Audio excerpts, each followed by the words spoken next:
Hola! I said hola.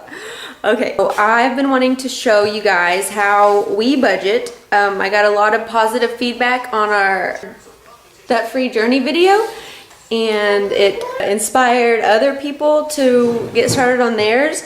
So what's the word? What makes you get out of debt the way we are is by being on a budget.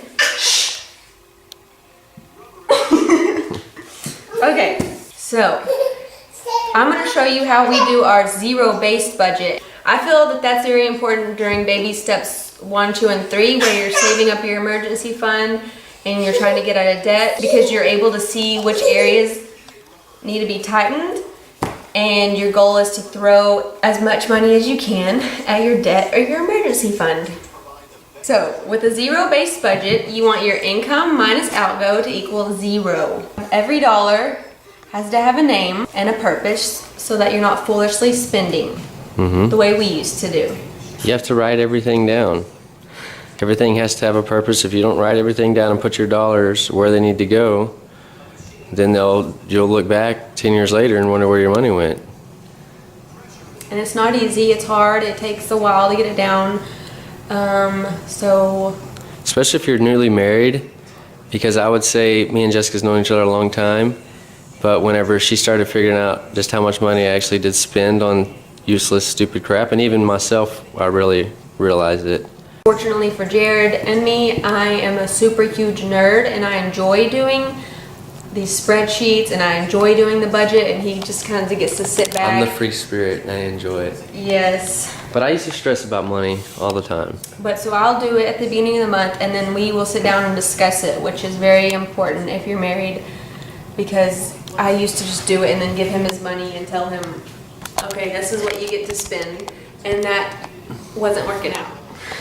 Okay, so the first thing I do before we start our budget is I pick the dates that we're gonna do. We don't just do like June 1st through 30th, because it just wouldn't work out that way. I'm about to show you my budget. I'm not just gonna be talking the whole time. We each get paid every other week. So, what are you looking at? That's our goal. We do that too. Anyways, we each get paid every other week. So the dates that I do, they include 4 paychecks in all of our bills. Some months do have 5 weeks, and we don't really like those months because then they just seem never ending and we run out of money fast. But yeah, I run out of golf money. What are you doing? It is bedtime. Hey, there's no eating snacks right now. So, this is my spreadsheet. Ooh, it's a lot of stuff. I made it big. I tried to clear it up as best as I could. But the first thing that we do is I pick the dates. And then right here, we just fill in our income. You want, like I said, we have 4 weeks worth of paychecks. You want to fill in what you know that you'll be bringing in. One thing that I hear a lot of people say is that they can't do a budget because they have an irregular income. If that's the case, you want to fill in what you know that you will be bringing in. Maybe you have to look at the past 6 months at what your average has been, or you take the lowest amount, and then later on, if you bring in more than that, that's even better because you can throw that extra money at whatever baby step you're on. Right here, I have it formulated to total all of these up. Then we list our bills. The utilities I don't always know right away, so I just use whatever last month's amount was and then change it as it comes in, which usually is not a big change. And then I'll list out our debts. We have my loan and his loan left.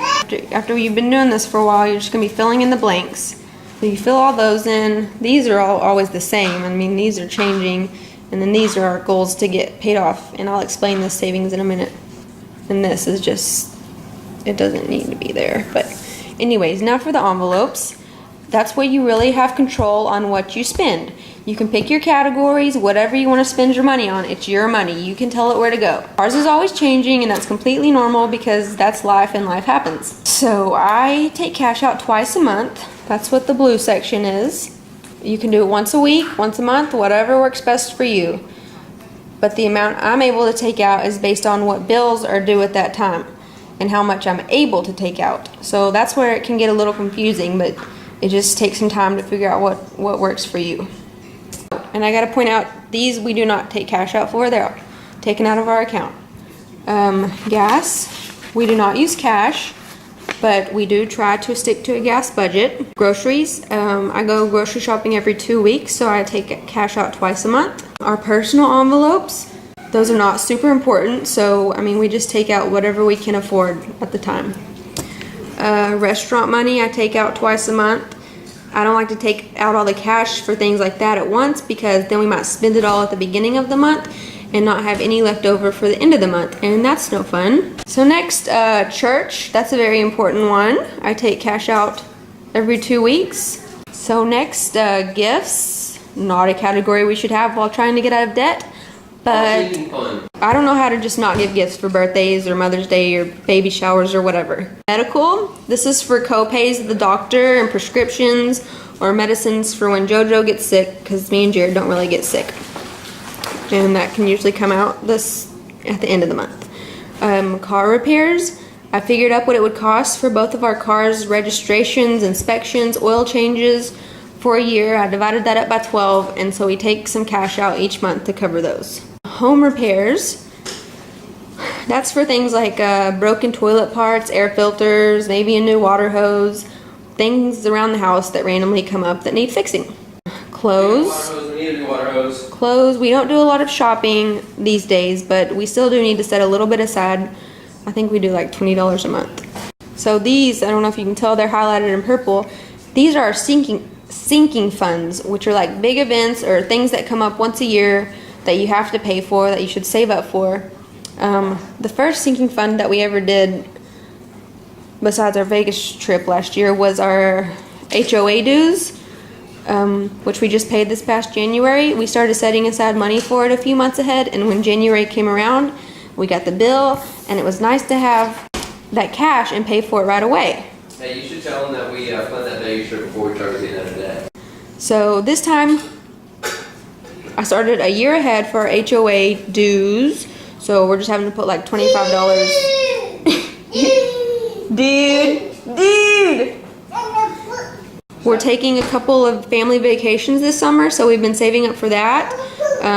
We just got back from one of them actually, and had plenty of cash in the envelope for it. Christmas, like gifts, we should probably not be worrying about right now, but our family won't listen to us when I tell them not to buy us anything, so I would feel bad if I didn't, nothing for them. Anyways, JoJo's birthday, it's coming up in August. We're not doing anything extreme, but still have to have a party for her and get her some gifts because she's our baby girl. Contacts. I recently had to buy a year's worth of contacts that I did not budget for at all, and it's a lot of money. So I just started this sinking fund to pay for next year's contacts. And last, our state fair is something that we like to do every year. We're not saving up a whole lot for that, but it will be nice to have money for it when it gets here. So, after all of this is filled out, the goal is to have some money left down here. And that will go to whatever baby step you're working on. For us, it would go to my loan because that's the one we're working on paying off. So it would go towards that, which would then would cause this number to be zero, hence your zero-based budget. Now if you have a negative number here, then you got a problem. You got to say no to some stuff, which would be cut back on eating, cut back on your grocery budget, something I'm working on doing. Maybe you should cut out cable, which I wish that Jared would let us do. Lunches. Don't eat out for lunch. That's my biggest deal. Cable Whatever. is a cutter. We need to cut the cable. Okay, Jared. Sorry. So as you can see, we've only got 2 of our debts left that we're working on, but there used to be 14. Jared, do you realize how much longer this would have been? How many what? We used to have 14 in red. Anyways, What's the net red mean again? that's our debts. Oh yeah. Okay, this for me, this is something that I like to have. It's not actual savings. I just personally, I like to leave a little bit left over each month in case we go over budget, which I hate to admit happens all the time. Jared. I'm the free spirit, man. Over here, I just kind of keep notes of new envelopes that we think of along the way, or things that come up that we need to start saving up for soon. So I think, do you understand it, Jared? Did I explain it well? Yeah. I hope this made sense for you guys. I try to clean it up as much as possible. Obviously, I'm not going to show you the exact amounts. Like I said, it's not easy, but I personally could not imagine not having a budget each month now. So, actually, this is the easy part. The hard part is sticking to your budget. It's a discipline. You have to want to do it. I mean, you got to sacrifice. I mean, you know, I couldn't tell you when I get my commission checks how I wanted to go and take a vacation or buy stuff, but we stay focused on what we want to do. The main thing is me and Jessica share a goal. We have the same purpose, right? We know exactly what we want to do, why we're doing this.